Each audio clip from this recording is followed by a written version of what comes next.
Yo so moi ba etsa mutu ko boy. Omuna je investisseur. Yana ezaini. Investisseur ezaki ba biloko ya ba mindele. Ndeko nanga ndimanga. Vous avez affaire à mutu afanda mingi na mboka fanda ba mikolo. Bokonza bokoko ba pesa ngo boite. Et puis jamais okomona mutu ba komisi bokonzi na moi. Bon, na ina ibisana Kagame. Ce kaza na posa na lobanaye na marambo fesiki ya lobagi. Oza na avantage moko pour mutu aza ko sembler ko représenter biso aza très faible que yo. Depuis le ministre de la diplomatie le plus piètre que le Kalotundo, la zone O et AC à prévoir qui pour opérer, c'est cette zone qui revendique Kagame. Zone wana o e bandi, Kobanda Aru, Faradje, Oketi na Tanganyika. Cette zone là, alors que ba koko na e bazaka, ba kundi ya zone wana avant que Mundela ya alinga récupérer on président mabele à koko na ye. Je tiens à vous dire, il y a certains militaires awa na mbuba na biso, baza ya Uganda. Boutou na fait ce qui baosani mais yemo ninga zabwe ayebi ke aosani l'autre alobi ke asama pona sa guerre alobi pe gaza pe prêter Félix c'est que alobaki na bino ki a négocier na Kagame mokolo yeso ya yesu pe na yakite mais ya ke quand même ko négocier parce que lui aussi a des intérêts derrière ça. Non mais attention bozo bimisa loko nous avons besoin que de la paix. On a besoin de quoi? Non, on a besoin de notre dignité. On a besoin de notre intégrité territoriale. Parce que la paix avec Kagame, cela veut dire quoi? Il faut céder na cahier des charges, il faut beau répondre positivement à la envie pour que nous en paix.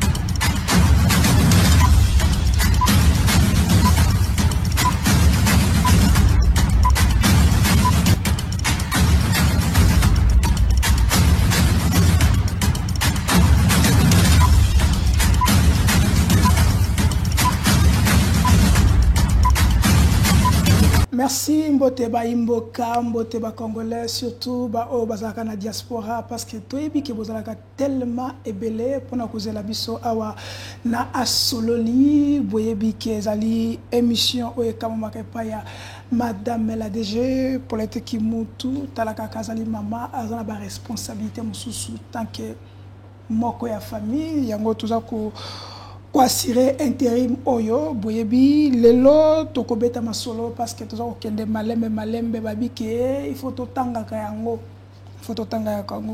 plus de 652 jours bunagana eza toujours maintenu et par yaba nguna otobengi ba M23 300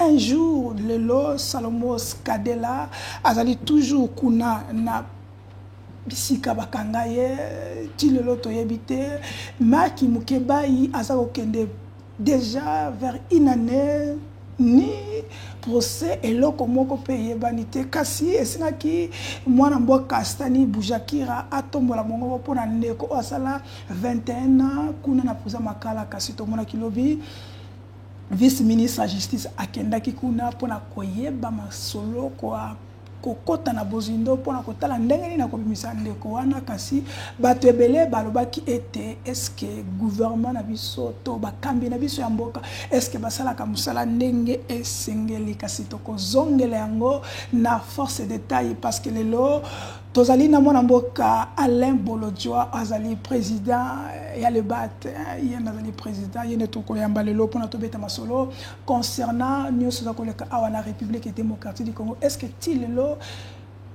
ba balade tourisme ndenge bat mosusu za koloba ya ba conférence là ko salima par-ci par-là pour na koloka moyen qui mieux kota na est la République est-ce que est abouti na quelque chose ce qui abouti na quelque chose te to kolinga to yeba pourquoi abouti na quelque chose te parce que lobby moi na mboka Félix Antoine Tshisekedi président de la République azala ki na conférence elongo na moko oyo bazoko benga te facile azoko faciliter dialogue na Kagame na mboko na kombo ya Salvaki Kira conférence de presse Salamaki lobby na kati ya conférence de presse na balobi ke ezali kaka pona koluka kimia kasi Kagame pe alala kite Kagame pala la quitté Poutine de l'RDC. Elle a quitté à l'obaki pe oyaye kasi to kozo ngolelo. Mwana mboka le président Alain Bolojwa Mbote. Mbote Ndekolangai, Mbote Nabalandi. En tout cas, merci beaucoup pour l'opportunité. Boni les battes. Oui, ça va. Les battes Tozo Bunda, avec beaucoup de contraintes, Tozo Bunda. Et nous espérons que les choses iront de mieux en mieux pour que tu arrives effectivement à quoi franchir notre pays, la situation non seulement à occupation, mais à mauvaise gouvernance. Voilà. Ok. Il y a des bosso avant tout na bozindo ya mokolo to tokolo balelo na bozindo to yoka ki to moni sango moko il paraîtrait to zo yo moko na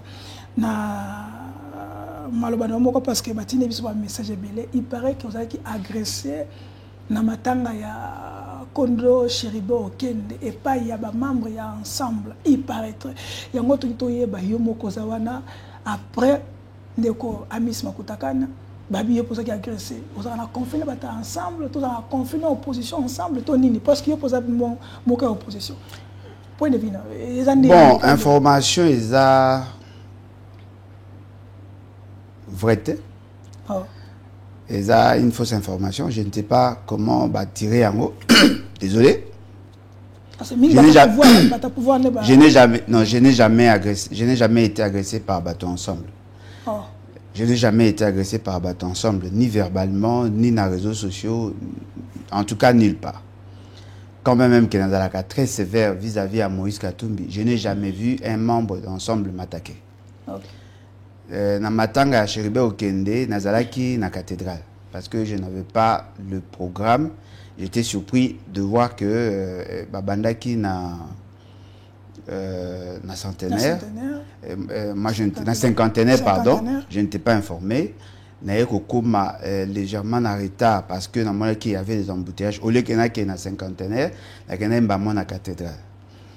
Et puis tant que commis na monakinde ancien ministre et sport être agressé, moi j'étais à côté, j'avais condamné ancien ministre à sport. Je crois qu'il était membre d'ensemble, un jeune Condé, quelque chose comme ça. Okay. Serge Condé. Voilà.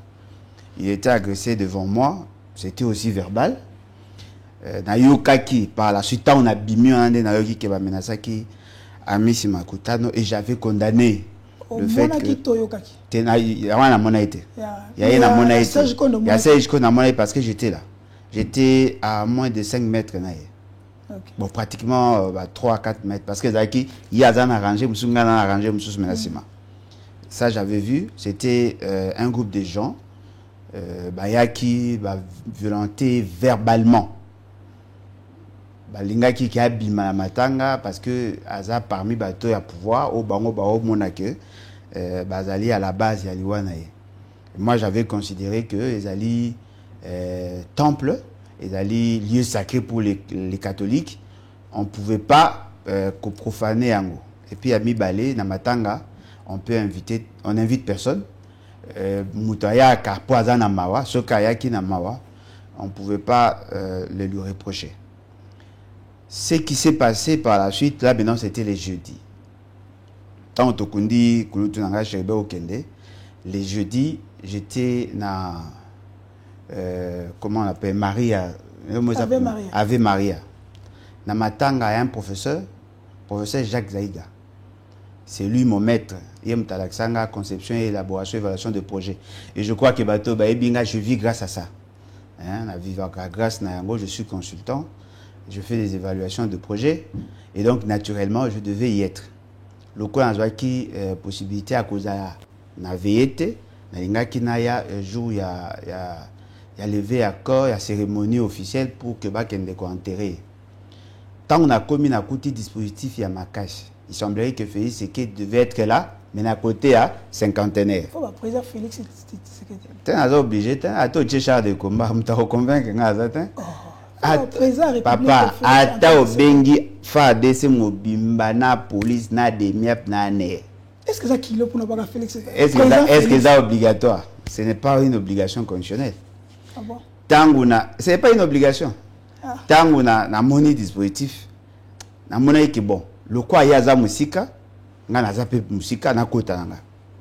Tant à côté, j'ai trouvé il y avait beaucoup, en tout cas, il y avait un dispositif sécuritaire makasi. Naturellement, parce que le quoi qui dans le pango voisine, et bon, qui va maîtriser le pango, il a la place publique.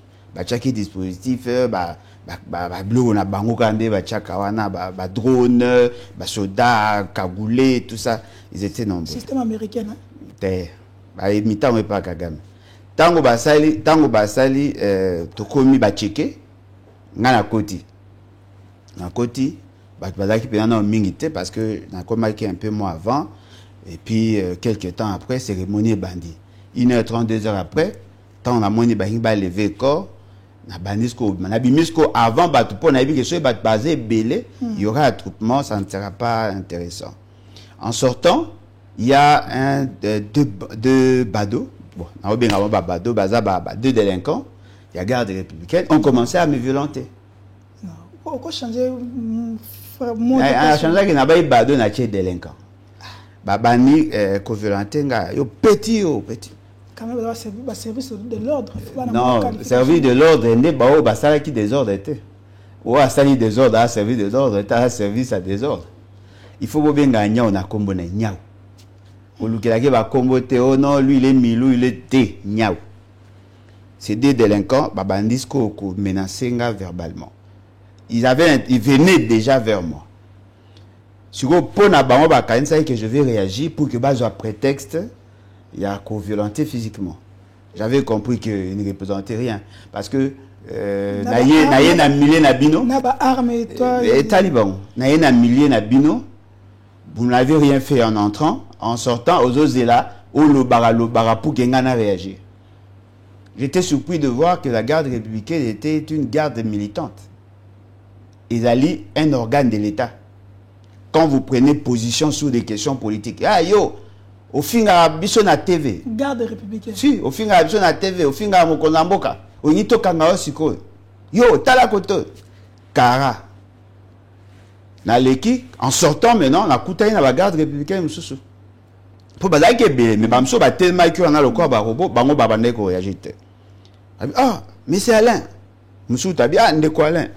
Ah OK, tu es là fort. Mais tenez to lati, moi to manifester yango yango te. En tout cas, merci de nous défendre abiso, marambo lo ba toyoka. Abimi ape na noke nanga. Na kepe na zumutuka. En sortant, j'allais vers Jean-Pierre Kaimbe. C'est là maintenant que j'ai dénoncé au Basaraki Nani Amis Makuta, on a Serge Kondé. Et puis j'ai annoncé que j'ai alerté l'opinion que je viens d'être agressé, mais c'était pas grave. Ils avaient que logo a commis de la réalité. Agressé par membres ensemble. Bon, si vous avez pouvoir, mais pourquoi peut-être vous avez considéré qu'il n'était pas Augustin Kabouya. Moi je ne suis pas malade, il va me conseiller, il est devenu médecin. Ah oui, formateur. Moi je suis concerné dans ma formation avant. Il veut former quoi avec moi?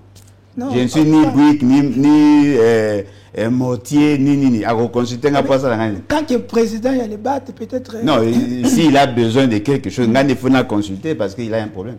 Lui, il va me consulter pourquoi? Il y en a pas consulté. Ah, il y a consulté. Vous avez appris que je suis malade. Ah, mais les gens qui ont hier ont consulté, ils sont quand même... Ah, mais oui, parce qu'ils se sentent malades, ils ne peuvent pas consulter. Peut-être qu'ils attendent à ce qu'ils appellent ça, et tout ça. Moi, je suis pris en charge par le peuple. Ok. Moi, je ne sais pas ce dossier. Tant que je matanga, tous les deux camps, opposants, ils ont agressé bateau. Matanga, est-ce que vous avez reconnaître, exemple, raison pourquoi ils ont agressé Matanga? Oui, je comprends. Pour justifier l'absence, il y a des membres du gouvernement qui na obsèque, c'est justifiable aussi? Bon, justifié non, mais je comprends. Il y a les bosseux et ali que... Parce que tu vas pouvoir dire que ce qui est au monde comme amis. Qui vous dit que Batinda qui a mis cité Maramane ça pour que Bamba justifie qu'il y a un il faut être prudent. On est en politique. On est en politique. Il y a des gens qui créent des événements pour ça buzz. Le lot pour politique, il y a le lot de la politique à TikTok. Oh. C'est-à-dire que au monde na fait ce que na ba ministre na ba ba TikTok. Souci na bango ezali ba sala ka ba créer ka ba pseudo événement pour que ba lobela bango au cours d'une semaine. Et loko ezali vrai ezali. Je comprends la frustration ou la colère, il y a ba membres ensemble. Je comprends. Je comprends pourquoi lorsque on tue l'un de vous et bimisara loko la vous êtes vulnérable et ça loko la boza marginalisé. Et qu'il y a qu'un esprit à révolte. Je comprends parce qu'ils viennent de perdre un haut cadre na bango et je crois que le vieux chérubin était chargé pratiquement de la communication. Chargé de la communication. Ah, voilà. Donc, tu peux perdre mout. Puis, bazaki na ba relation peut-être intimité avec. Je comprends aussi l'attitude de Amisi qui était venu na Matanga, d'autant plus que yena Amisi côté à maman bazan ba lien. Ah bon. Ba on a ba bata maman na ya chérubin na Amisi ba bata manyema. Moni? Amisi na chérubin ba yebanaka na manyema. Parce que le vieux chérubin Alexa ton a aimé kuna manyema kota maman na bazan na ba lien. Au-delà de ça, Amisi azaki na Ojefrem, vous comprenez? Ministre na azaki chérubin. Et puis naturellement bazaki na ba relation na bango. Et je crois même la famille a condamné le fait qu'il a été agressé. Monsieur Moussoussou Condé, je comprends aussi, parce que Chéribin, en tant qu'un homme intelligent et tout ça, certainement que Bazaki n'a pas bien. Moi, je pense que, ensemble, on va comprendre que la présence il y a Amisi, la présence il y a Condé, et il y a qui justement, ils ne sont pas solidaires vis-à-vis à Bato Babomaki Chéribin. Et on va comprendre, on a un politique. Comment Amisi, qui est proche de Félix Sekedi, aye matanga ya chérubin. Ceux qui bâtit kaka misa za na matanga, batutu ba ngaba za prétexte. Vous comprenez? Si vous temps ba agresser à Miss, ba agresser à Miss pendant que la messe ngaki banda. Mais bango ebungaki ba ya avant messe banda. Ba été ba yuba ba parce que Miss était agressé. Ouais. Parce que il y a plusieurs. Non, il n'avait pas l'intention. Voilà cause. Non mais cher ami, on vous invite, on vous dit que ma messe et Kobanda, n'a eu exemple à 10h, à 12h. Incident et ça a mis à 12h15. Aux autres, a raison qu'il y a quitté pour il y avait agression. Non? Il n'avait pas l'intention. Parce que dans 4, il y a union sacrée, bah, on a deux attitudes. Il y a de ceux qui ne sont pour rien. Naliwa, il y a Chéribin Okende. Bah, monaki que ceux qui baillent et bimalokwa, ils ne sont pas solidaires. Na bateau, bah, bomaki, apparemment, ils sont plus puissants que bah. Ah, donc ça, banga na bango. Bazo banga no ki, bateau, et bimi okwa ba très comment bino boké na matanga na bango. Comme si boli na bo funda, bandeko bazaki à la base de l'assassinat ya Chéribin Okende. Donc ils sont dans cette posture là. Mais je considère boye bango. Matanga Chéribin Okende, ce qui a fait la force de Matanga Chéribin Okende, c'est l'attitude de sa famille. Moi, je suis tout accompagner. La famille a gardé l'état d'esprit que je voulais. Les enfants ont dit clairement que leur papa a été assassiné. Il a été torturé, affamé. Tango oyoki bana Chéribin. Ndenge balobi tango yoki cardinal Mbongo alobi malgré toujours que indire mo lokasa mo justice ngebenga ye par rapport que baba ki moto ya koloba contre ndenge lokasa justice baki que Chéribin azali boye assassiné alors contre mo benga na justice. Ah bah benga va te belé alors hein. Kamite cardinal ba benga il paraît. Na yopé. Ah, ok. Ouais, mais ils ont pas invitation, ils ont bien, on a besoin d'aller quelque part aussi. Ok. Tant que yoki bana Chéribin, yoki cardinal, au tali ndenge Chéribin zaki ministre, député, mais ba les liens l'Assemblée nationale, membre gouvernement, oyo yazalaki, oyo chile lo fixe, tata mokonzi, ba yete. Mais tout le monde a dit que matanga belé ya ba. Ah oui, je vous j'ai dit à na matanga. Tant que moni contour wana, est-ce que ils ont pas espoir pour la bilingue jeunesse, pour la politique na surtout pour le climat dialogue apaisement pour l'Est. Non, mais bino le climat apaisement à Est avec Félix qui on a mis taille bino. Mais lorsque ils allaient que, comme je le disais, c'est l'attitude de la famille qui m'a plus intéressé. Il y a Liboso, Ndeko, il y a famille, qui parole. Je n'étais pas là, naïe comme mon après, la cinquantenaire, il a été direct. Hein, il a dit clairement que l'État n'a pas soutenu, l'État de manière générale n'a pas soutenu. Et voilà pourquoi je profite de l'occasion pour nous remercier en tant que notabilité Mongo. Notabilité Mongo. Ana Mongo est à Mouké Koleka. Moi je suis Mongo. Ana Mongo est à Bana Mongo.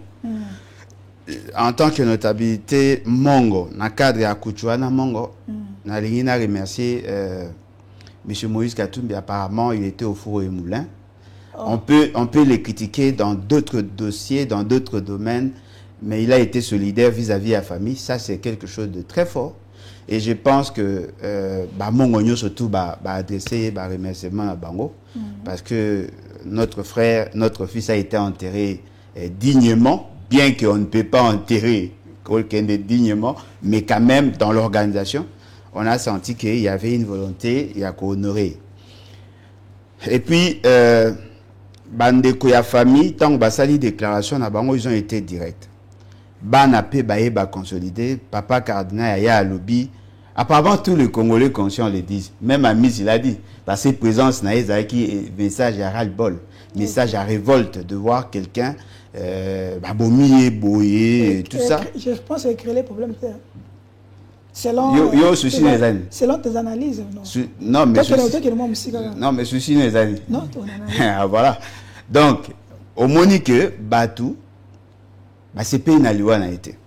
Alors, Bakangi, un ancien ministre qui a travaillé aussi avec le Chérubin, Bakangi, Balobi, qui Alobaki clairement que Chérubin était tout ça. Je l'encourage aussi, je le félicite parce que appartenir à une famille politique ne fait pas de vous des aliénés. Et Sengeli n'a battu, même si tu es de la famille politique, vous avez la capacité de dire la vérité. Moi, j'ai condamné Makamsou Kabila Salara tout en étant membre de MP.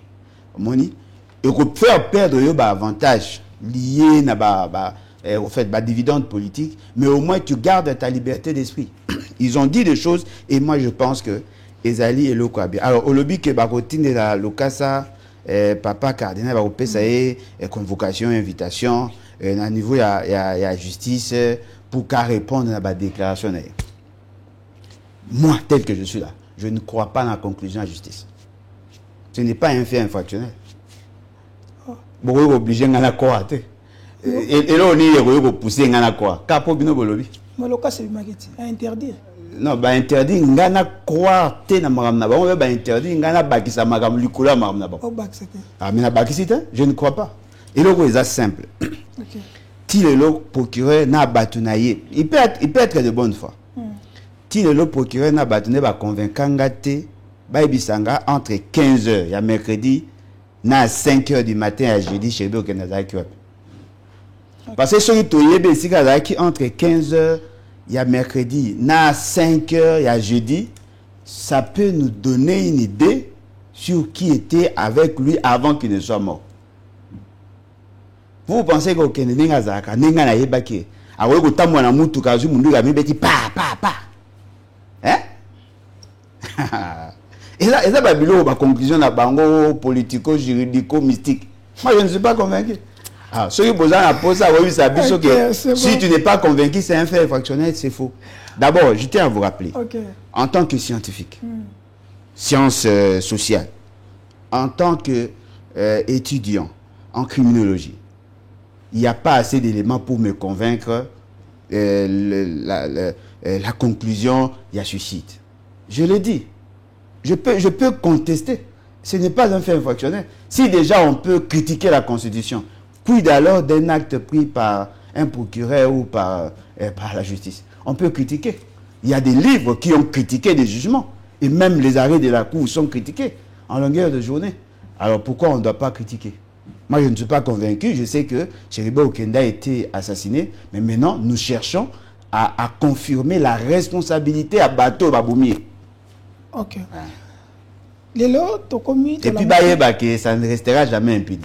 Ça c'est sûr. Ni bangala kwa mystique bo comme na mort na cimetière ni bo fuma. Et prochainement ceux qui ba louer ba corbia ba vérifier un mécanisme à Rukama. Ndeko mo habite bo ezala ngo mi émission te ndeko mo abi biso ke attention na réseaux sociaux bi tuna papa le boloja. Tango to moni makambo ya eleki ne pa na DH urbain.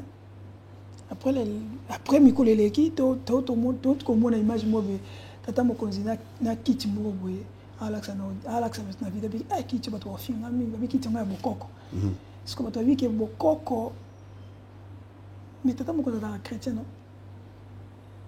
siko aza chrétien ba zalaka yo ebinde aibisho surtout mona gaza chrétien on oza chrétien pour longwete non mais kiti on za kita bokoko te ya kiti eza kiti ya ba objet d'art ba artiste ba salaka ba kiti ba sai ba kiti na bango ba une fesse ana suka na cop suka na cop soko zuka moi ba blo mo sai le quoi ba millet au meli a rozana il est dans le mélange. Est-ce que on a tes qui a la tisuko nko yoma nko yo so moi ba etsa mutu nko boy on a joué investisseur yana ezaini investisseur ezaki ba biloko ya ba mindele oya ba cheneta lataki bongo na pentacle lataki mpanja bongo te wa pentacle eza ba bloka ba comment ba fraternité eza ba bloka na bango ya ba croyance na bango boko ba te ndeko nanga ndimanga vous avez affaire à muto afanda mingi na mboka fanda ba mikolo bokonza bokoko ba pesa ngo boite ba pesa ka boite ndima bato ba nanga ba et puis jamais okomona mutu ba komisi bokonzi na moi ba pesa ka bokonzi toujours na butu mais symbole ya bokonzi ba yeko pesa moi et puis mutu a pesa ye bokonzi nani il vient na biso ya za bokonzi il est chef coutumier de quelle tribu de quel clan azo représente le chef coutumier oui mais lui-même il est de quelle tribu parce qu'il faut avoir le pouvoir pour donner le pouvoir. Okay. Et là, va théâtre, ça peut-être pour intimider la petite esprit. Biso to yebi dia ne bazo aboko. Bo banga te. Nani? Yazi ku pouvoir banga. Il y a l'état où na banga te na banga. Ok, on est là, merci, likez, commentez, surtout partagez. On est avec le président Alain Bolodjoa. Bah bien que moi encore. N'évitez pas bien que moi encore, mais président.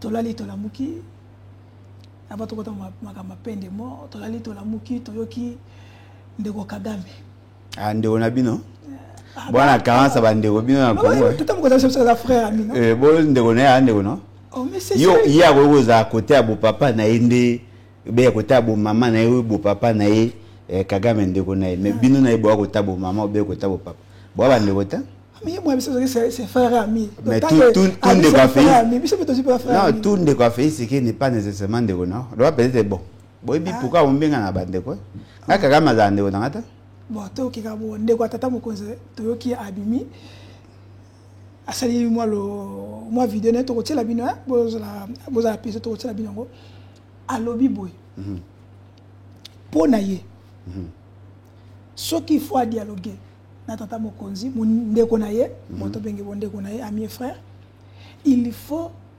ami et frère na ye aloba na mo na liboso ba nyoso tout alongola malobo ya lobaka ke Rwanda ta simaya M23 2 kongola bituna papa lembolojo ba dialogue no sto sala oyo ye Kagame na azoloba déjà bongo. Est-ce que tu as un espoir qui aboutit à quelque chose? Bon, Kagame a lobby, Félix qui a retiré plutôt Makambo a lobby qui a ça na guerre.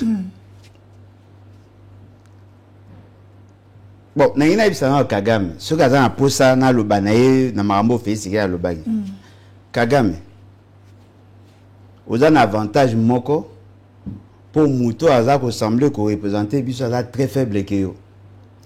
Ce qui ezaki Mouto ko anga onga fuka tata onga data temps ko sa ba bizale bisale la osala wana te. C'est parmi les présidents Banda, RDC Banda, c'est parmi les présidents au moins côté diplomatie à très fort. Et plutôt qu'il y a une vacation. Non, mais justement parce que le Tondo, la ministre en charge de la diplomatie. C'est que depuis le ministre de la diplomatie le plus piètre que le Tondo, là, ça sonne. Comment ils ont mis plébiscité meilleur diplomate alors que jusque-là, tu n'as rien obtenu, même pas une seule résolution en faveur de l'État congolais. Vous savez combien de ministres ont obtenu des résolutions et des résolutions? Mais il a obtenu l'autre. Il ne savait même pas que Félix Tshisekedi avait signé des accords avec le Rwanda et les autres. Il a été surpris. Il y a la TV. Le plus piètre de ministre des Affaires étrangères. Bien qu'il y ait un Konanga, mais il a piètre. A démissionné peut-être. Non. A démissionné peut-être. A démissionné, lui, il est là pour préparer sa retraite. Bon, bah, produit les expirés. Et le code, il a le bazaï que Félix Tshisekedi a déjà retiré. Moi, tant à ça, sur le point de presse, avec Mouya. Briefing. Briefing. On va bien briefing. Et le gars, ça là, a ça retiré. À lobby, ezaka ba effet la campagne. Tema zaka liboso ba te belé, à lobaki pona ko séduire l'électorat faible, ndé à lobaki. Et puis tant comment pas que ça ko ezaki ba effet ba stimuler tout ça et ça li ka loba o wala. Mais yemo ndinga za boye ayebi ke awasa na elot. À lobby ke asa ma pona sa guerre. À lobby pe ga za pe prête. À lobby pe ke guerre ça va bien. Si vous avez le bagarre, donc Kagame, apparemment, bon, moi je sais que les agents n'ont pas de les agents n'ont pas de Congo, Congo, Singa famille, Benanaga, Katanate, Babine, Babongsa. Na Kapé, on a aussi un grand frère, un petit frère, bien que Migo, tout ça, n'a résulté. Tout ça, n'a jamais tout ça, la famille, tout goût, n'a ensemble, tout ça. Parce que et là, semblant, et là, il y en a qui va aussi en avoir le logo moro, Benanda, mais Baby qui n'a souka, Bakuta, na Mesa moro, Barolia, Maman Rokia, ensemble. Ils ont une même maman, ils vivent ensemble. Est-ce que la population peut encore croire dans la balade douane surtout la diplomatie? Je vous dis que M. Félix est dans le même réseau que M. Kagame. Ça veut dire? C'est-à-dire que Baromi Balé, basant la complicité contre l'État. Alors, ceux qui s'est laissé emporter par les émotions. On a voté qui est 73%. Non, mais le peuple a voté qui est 70%. La population a voté qui est 73%.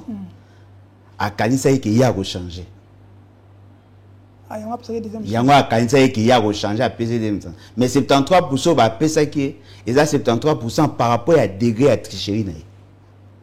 Mais ce qui est là, qui est élection d'après l'esprit de la Constitution, je suis sûr et convaincu que Ndenge Tozawa, Nangai, Na Yo, Na Batba Hollanda, Baebi que le premier jour Félix Tshisekedi n'avait pas gagné.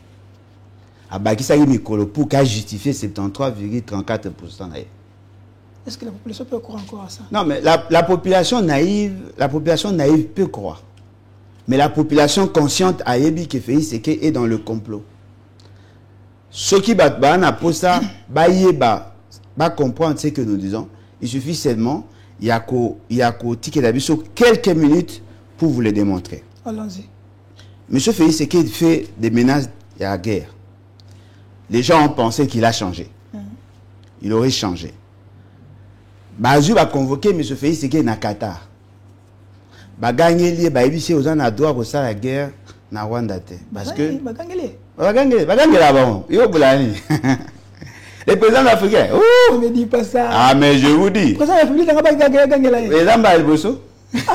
Bagangeli là-bas, on le voit bien Mickey, le président africain. Bagangeli là-bas. Il représente quelque chose quand il parle à Bissau. Au Rwanda, on s'en va au mobile, au général, mais moi ça gagne là. Bagangeli là-bas. Donc, c'est ce qui a le battu dans ce certain. Monsieur Félix Tshisekedi va convoquer na Qatar. Vous savez, le Qatar, c'est là où M. Félix Tshisekedi a plus d'espoir il y a s'enrichir. Le Qatar, en tant que membre du peuple, Bazalaka collé soudé dans deux autres pays voisins, Émirats Arabes Unis, na Arabie Saoudite. Le Qatar, Yemutu azako redynamiser ou azako booster l'économie rwandaise. Le Qatar. Le Qatar. Na sima ya Qatar, Émirats Arabes Unis, Arabie Saoudite, na sima na bango, les États-Unis et les Juifs. Monsieur Félix Sekedi a pessi na Qatar la possibilité de venir investir ici. Le Qatar lui dit il a déjà investi au Rwanda. Alingi, le Félix Sekedi a sécurisé l'intérêt na Rwanda en accordant na ba société aussi ka ba investir le moyen d'exploiter chez nous. Compagnie à Liboso bino tout boyebi Rwandais. Et j'ai à Qatar. 49% eza à Qatar. Oh. Rwandais 49% na ngo eza à Qatar. Pourquoi il peut venir seulement pour vendre ça à Mbalamoko? Yo na zo bisa hot. Rwandais 49% eza à Qatar. L'essentiel à bavio bomo na eza à Qatar. L'aéroport ya Kigali 60% eza à Qatar. Le service cargo où ça la import export ya Rwanda. Ezali na maboko ya Bolloré les Français. Mais l'essentiel na yango ezali ya Qatar. Final capitaux eza à Qatar. Le Qatar a pu injecter dans l'économie rwandaise de 2018 à 2023, de 2021 à 2023, a injecté 3,9 milliards de dollars. C'est-à-dire que l'économie à Rwanda est à Qatar. Alors, bango siko ba pays pétrolier exportateur, pays exportateur, baza siko na posa ba anticiper sur la raréfaction du pétrole, mais aussi sur la migration énergétique. Baza ko jasiko bambo po ba na bambo belé ba pays belé agenda avec bon. Qu'est-ce qu'ils font? Ba somba siko ba matières précieuses, notamment l'or et les diamants. Monsieur Félix Sekedi a signé qui accord mon compte à Sakima avec le Rwanda. Balingaki va apporter une chaîne de valeur na or na biso va traiter en na première phase en format lingot na niveau ya Rwanda, mais cet or allait être acheté ou racheté par les trois pays au total, Émirats Arabes Unis, le Qatar et l'Arabie Saoudite. Vous comprenez? Donc les intérêts mingo bomo na Rwanda, ils ont intérêt à Qatari ou Qatarien, parce que les deux là on peut utiliser. Si vous tango ba on va que fait c'est qui a même na le ngona, ndé ba convoquer qui ba ebisi pas question monsieur, va négocier avec Kagame. De négocier ça les a pour na ba bango ba obligé qui na fait c'est que dit. Ah, ba obligé na fait c'est que a que négocier na bango.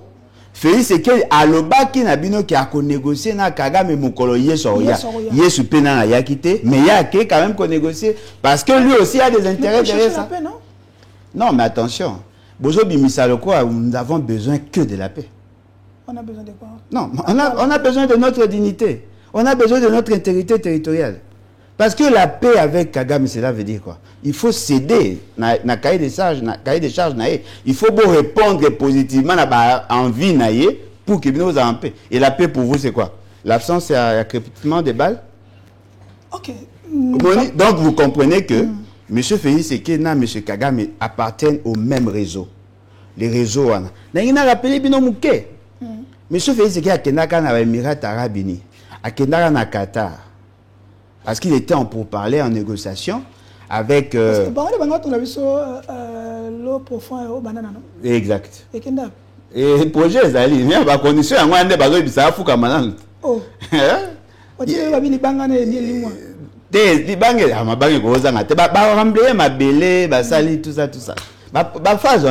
Mais n'oubliez pas que c'est un vieux projet qui a commencé depuis le roi de la Belgique. Hein. C'est un vieux projet. Et le projet là, Ezalaka déjà dans le pourparler en 1885, 1889, 1911. Bien sûr. Oh, mais pourquoi cette partie Pont Maréchal, les apogènes. Pont Maréchal, Batonga Napoléon. C'est le même projet. Alors, le pont route rail, il y a Pont Maréchal. Ezalaki pour qu'on desservir Kuna Mwanda, non? Population Bozog, hein? Oh, mais bon, non, mais attendez. Kabila a travaillé dans ce projet. C'est José Makila qui a fait le montage financier pour avoir le financement. Mais Mobutu a travaillé dans ça. Yangwana Batonga Kinzela, Kinshasa, Matadi, Basali Pont Maréchal. Ça fait partie de ces projets. Mais ces projets, les Belges en ont parlé. Oh. Vous pensez, partout où on a toujours ondé. Lorsqu'on avait commencé à créer l'État congolais n'avait pas accès à l'océan. Après négociation, le roi des Belges a négocié avec les Anglais, avec le Portugais, les Français, pour avoir cet espace-là. Deuxième livre. Donc, vous comprenez que ils sont dans cette logique-là. Bazaki n'a pas ça, bapesa. Yango monaki moi na fait ce qu'il dit. Azalaka na ba pour parler. Moi, Anthony, il était là dans le pour parler. Tant on fait ce qu'il y a Kenda na Kata. Azam mokonzi ya Sikumine. Où ils allaient entreprise d'ara créer un cadre à contrat chinois avec tout ça, avec la RDC. Donc vous comprenez, ça veut dire qu'ils sont dans leur pour parler, bah défendre bah intérêt là-bas. Ils ont beaucoup investi dans cet espace-là. Alors et là, quand c'est na biso nyonso toyeba. Et là, to sengeli na biso. De fait que ngalo ba peuple fayoka. Et là, quand c'est na biso toyeba ezali que na démarche il y a ba mboka wana nyonso ba na posa ba na maîtrise et économie dans cette zone. Fait c'est qu'il a facilité bango tâche ba kenenango. Plus ba okende beaucoup mona que il y aura des projets, effectivement, ils vont construire des bâtiments, ils vont faire ceci, cela. Mais là, il y a un lien entre ces États et la situation de l'Est. La situation sécuritaire. Tenez. Bissele Before a été entendu dans la CNS. Bissele Before a été arrêté dans la NER. Parce que justement, Bissele Before continue à garder le lien avec le Rwanda pendant que Félix Tshisekedi a commencé en agitation là. Et là, on a lié l'arrestation à Bissele Before avec le dossier à Freeland First Bank. Babimi ça 2 fois. On a Freeland First Bank 20 millions 2 fois. C'était pendant que le M23 était ici. C'est que vous appelez M23. Donc, M. Félix Tshisekedi a commis, à niveau des Émirats Arabes Unis, il a négocié, à l'Émirat, il a payé sa biso, équipement au moins, il a la garde républicaine. Casque, tenue, minduki wana, na Émirats Arabes Unis. En contre, bus, jeep moro bengi blindé. Wana, il y a un cadre et accord wana. Qu'est-ce qu'ils se sont entendus? Payé sa biso. Équipement pour l'armée, bien qu'il y ait une garde républicaine, biso to pesa bango carré minier à or. Si ko carré minier, et si ka or est belé en cascade, ils allaient d'abord na Ituri, ensuite na Otuele. C'est là où maintenant installé Sokimo, ou daga Okimo et comment Sokimo. Sokimo ne mutape sa pa na yena kibali mining. Ce que tango batali ba ekomona ba carré minier moko, n'est-ce pas? Ezalaki na zone wana appartiendrait na société ya kuluna nani ya comment nani? C'est kuluna mais en arme comment nani? Comment mutongo nani o ya zaki ya senior nanga de triste mémoire. Bazui ba carré minier nanga ba pesi. Monsieur Félix Tshisekedi tanga komi kuna ba expert ya batona baye ba kuti ke 40 millions ba teka. Félix Tshisekedi a siliki. Abi qu'est-ce qui s'est passé? Abi non. Ba 40 millions wana ba teka na compagnie mususu. Nde Félix Tshisekedi a benga François Beya. Ba entendre c'est nani Bissele ba entendre na procès verbal et tout ça. Na ce dossier na otanga mama moko batanga ka été batanga ka nanga batangi Gilwando batangi Bissele Before nani tenga ndeko nanga il faut d'aller en opposition so za pouvoir ndeko nanga Bissele Before soki batanga ka bango ils en Jeune Afrique na RFI boya autour nanga te moni batangi bango ces dossiers là ndezali à la base il y a adhésion il y a nanga dans ce dossier. Soyez très prudents, nanga peut aussi être un instrument à réseau. Donc nanga akena na pour intérêt mboka te. nanga akenda pour Félix Sekeli aboyi ko respecter ba accord o ya zalaka na ango na Kabila na ye na oyo ya babotaka Karimie. Ce sont ces raisons là. C'est ça dossier on a tout côté dossier. Donc vous comprenez que il y a un lien entre ce qui nous arrive. Alors bozala prudent M23 et koyo kozala lokola ba jio ba sala kabiso na ba shege na zando. Ndeni. Shege ba kosinete ba obunda pour que ba attirer yo o ya pembe na bango ba distrait pour ba yiba yo après ba kabata ngoke okuti porte-monnaie exact. Je pense que le M23 Félix Sekeli Kagame Qatar, États-Unis, tous ces gens-là sont dans l'idée de nous fragiliser et de nous frapper un coup fatal au Tobé na balkanisation. Soyez très prudents. OK, ndeko président Le Bolodjo to ke devait kochiter mutuna mo ya population ba ina tunayo. Ndeko Christophe Lutundola to pese mbote bisika sala azali na notre ministre Patrick Mouyaya. Patrick Mouyaya, merci pour ça. Officier ce qu'on boit ça. Pour la musala zo sala. Ça musala. Ah, permettre bon to ka ba mo ba sala kati. Non, mais c'est musani. Ah, permettre bon ministre comme mo ba sala parce que ba mbarabi sote. Ba yo ba barilo wote so binga interview ba raté. Patrick ya permettre moi quand même le ba sali. Non, mais là on est à sali. Ah, tu quand même un peu espace on a ba le ba quand même ba s'exprimer. Non, na espace. Moi le briefing ngane pe mata population. Oh bo foot a rembo rebelle moi. Yeba ngo que to foot a redevance à RTNC mais ba gens RTNC ba za RTNC linga ba na te na futak na ba facture so bo bibo longola bolongo pona mo ape ba obonga na ba pete na futa nanga. OK président Congo la bito tuno nde komoko komona ye Richard Mayembo na États-Unis aba to ba bien kombona abi tuna ndeko Bolodjo ba accord to zoko signer et quoi aboutir na nini. Est-ce que il faut qu'on insérer sous ba armée on va rebelle na kati armée na biso Kagame labi ba FDL baza na kati awa biso lobi bazate ping pong wana ba bazate ba bigi za raso te fait ce que abiga o utiliser ba on peut renverser pouvoir Kagame. OK mais mutuna ba kasi zali tant ba armée na bazo ko yawa na RDC bisika bakazaka bango wana bisika bavandisa bango wana eza gouvernement na biso na barake bino exemple armée à exemple Sadek bozala na exemple na Sake intel bozala na Sake to za bango moko ba armée wana basenga te biso to za telle place ce que za bango moko pourquoi basenga ba place wana intérêt na bango za nini nous on paye quoi?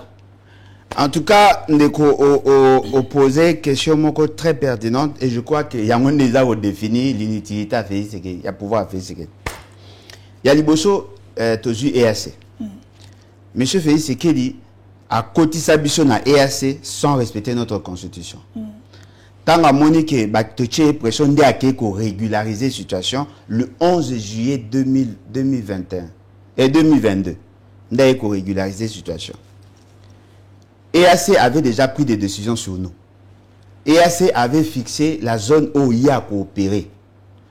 La zone où EAC a prévu qu'il pour opérer, c'est cette zone qui revendique Kagame. Zone wana où est bandi, Kobanda Aru, Faradje, Oketi na Tanganyika. Cette zone-là, alors dit que Bakoko nae bazaka, Bakundi ya zone wana, avant que Mundela ya alinga récupérer, on présente ma billet à Koko nae. Vous comprenez? Coïncidence, c'est cette zone-là qui justifierait notre entrée dans l'EAC. EAC qui à l'époque constitué de 6 pays. Je dois comme à 7e, je crois 8e pays Mopé Baksami. Tu dois comme à 7e. Dans 6 pays au Bazaki Liboso, Bango tout ba vision imatuchi. Tu dois comme Sabino que M. Félix Sekeli en signant les accords avec EAC autorisant les forces armées, il y a des pays membres de EAC, ba yepa na biso. Et Pessi Bango ndingisa d'opérer dans cette partie ya Congo. Bango, na cadre ya réunion na Bango, ba délégué pouvoir et pas ba généraux, ba chef d'état-major généraux, ya ba armée na Bango. Ba chef d'état-major généraux et armée na Bango, ba sali plan opérationnel et stratégique. Ba mi kaboli ba zone d'opération. Le jour où ba décida ka sur le plan opérationnel, bapekisa na chef d'état-major général na biso mbala à l'époque akende ko participer na réunion pour faire ce gars na ba caprice na ye. Ils ont pris la décision. Nous avons dit, voici la cartographie à zone opérationnelle. Je crois même que la diaspora va partager. Tant que nous tournons là, clairement, que non, ce qui programme, calendrier, plan en athée. Ce qui plan en a et zalaki et qui va ça la ressent biso et qu'on les capte. La même mentionné lobby dans un peu briefing. C'est quoi, nous après, voilà, toujours total après. C'est ce plan-là qui a été exécuté. Là, c'est EAC qui a décidé sur qui doit faire quoi et où. Bakaboli parti, ou Ouganda, ou Soudan du Sud, ou le quoi a fait, c'est qu'il y a ça qui semble que Rwanda côté, Rwanda côté Basoda, dans Sima Basoda, Batumsus. Et dans le commandement opérationnel, le Rwanda a été représenté par son chef d'état-major général adjoint. Donc, vous comprenez que dans ce contexte-là, on va prendre. Deuxième erreur. M. Félix, c'est qu'il y a qui dans SADC. Tant qu'on a commis dans SADC, SADC a qui buté dans le problème. L'accord, il y a EAC été cristallisé dans le niveau de SADC, dans le niveau de l'Union africaine, dans le niveau de Conseil de sécurité. Parce que la localité, sans Mindouke Beta, sans Eloke Beta. Mindouke Beta. Mindu ke beta bat ba obunda ok te baba bengi ki to fait belé mindu ke baba rappeler neuf officiers awa que moi non mais ba rappeler parce que ba kimi na zone opérationnelle ba kimi ba tiki terrain et kufi et koi ba lobby que ba ebisaki na général Chiko ke ba ngai ba bumaye yango ebungaka kima. Général Chiko Akimi na katia ba blindé, je crois 3 blindés. Akimi, tant Akimi kuna mboka ane koi. Bazoye bate la guerre est d'abord psychologique. Général Chiko peut être de bonne foi, mais il ne sait pas ce qui se complote au Likolo. Okay. Notre armée est exposée. Donc vous comprenez à niveau à SADC, qu'est-ce qui s'est passé? Que te solliciter SADC. SADC a animé à coopérer. Pour que la SADC a opéré, dans le bar, on va et j'espère offensif. Offensif, ils viennent faire observer les cessez-le-feu. Mais ce qu'on vient de Bobo, ils sont venus pour faire observer les cessez-le-feu. Mais c'est fait, c'est quelqu'un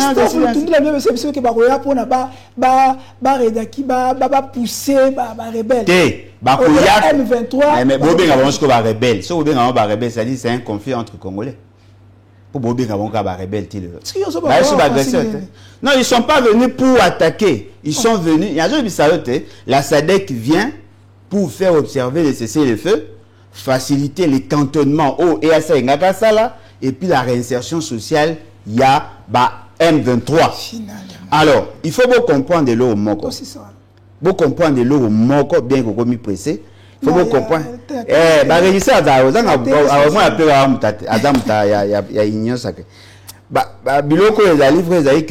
Ils sont là pour ça.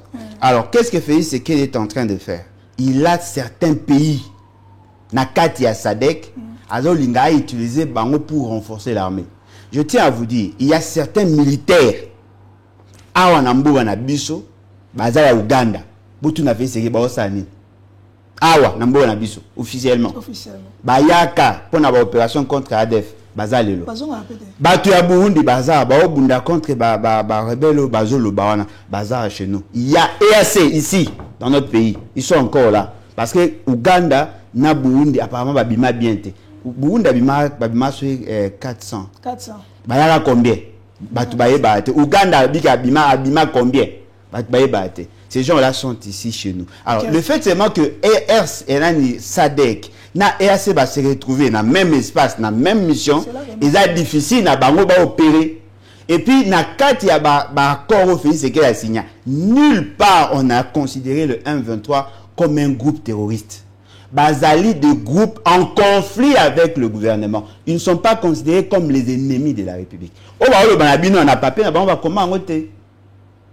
Et donc, vous comprenez, bako signer accord, souka, Kagame a gagné. N'a le bélo, moi, peut-être que je scandalisé, on ne gagnera jamais contre le Rwanda. Un petit pays comme ça. Non, on ne gagnera. Il y aura un jeu de ça. On l'aime sur la troupe, papa. Il y aura un jeu de ça. Non, on ne gagnera jamais contre le Rwanda. Même si nous arrivons à neutraliser le Rwanda, on restera toujours perdant. Donc, ici, 8 millions de personnes. Il y a 15 millions de victimes directes. Babouma basi na biso, ba fragiliser biso, ba infiltrer biso, ba yiba ba ressources na biso. On peut stopper le fait que le Rwanda a humilié biso, mais on ne gagnera jamais. Tu veux gagner la bataille. Tu veux gagner guerre militaire. Tu veux gagner la bataille. Tu veux gagner guerre militaire, tu veux gagner la bataille, tu veux traite. Tu veux gagner la bataille, tu veux gagner guerre physique.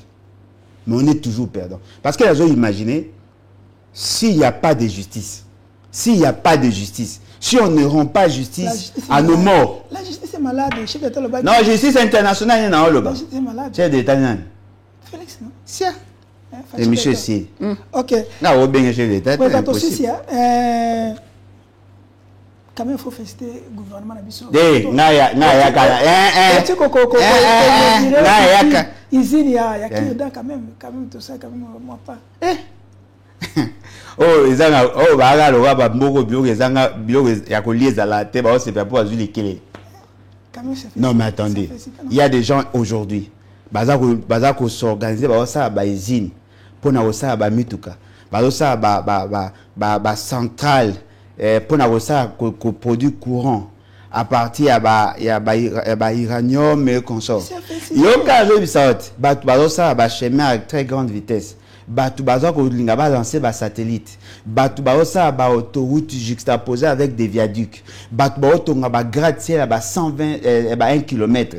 Batu bazoko ça ba nouvelle cité na kati ba océan. Yo zo linga nga alembolo joa na ya kokumisa mutasali kirdan. Mais c'est usine quand même, depuis quand tout ça tout usine ya kirdan. Non mais quand même. Non mais muto asali muto asali usine ya kirdan des années. Ils ont l'état bien privé. Ils ont privé. Mais l'État qui a inauguré par ministre de l'industrie. L'industrie on a néo muto azaka ya est kuna. Bon, c'est là niveau na bango, il y a ça vient ba na vision minimaliste boy. Bango ba na ba niveau ba makelele, surtout comme dia ba mboloko ba taba ba ngulu. On a ba blague papa. OK. So ça nga taba comme ça ta usine ça téléphone par exemple. Ndima kan ba ninga ga. Nani ba bango pas ça 1-0. Oh, mais ba usine na ba papier hygiénique les agarde. Usine na ba tol les agarde. Hein? Ya mwende ko na gata bilan positif. Oui, mais on va aventurer. Le gouvernement est là, l'Assemblée nationale peut qu'on a mbutu.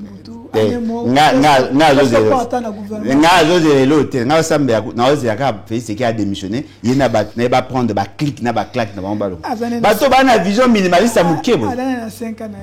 Ma bende, on a pas besoin de supporter. Na Sénégal, les jeunes ont changé les choses. Hein. Soutenez-nous, on peut vous surprendre. Ok, merci, on a terminé parce que ils allaient nabengango asole les allées nyamanzoko bali ango nyosotu na mokolo mokote. Il y a tellement de dossiers qu'on devait parler mais parce que la télé c'est du temps dans la émission les gana nyota batanyota to pesu nombote Lubumbashi lola ba bandeka lola ba to pesu nombote ko les gana Central TV Zara tant toko débordé mais si na ba obakola na biso na la Lion TV officielle bo s'abonner bo liker bo sanate ko s'abonner pe na partisan RDC azali moko ya partenaire na biso ko bo na pété que ba chaîne partenaire obakoza biso relais tikete ki mena nzambe na beaucoup na mabota na bino.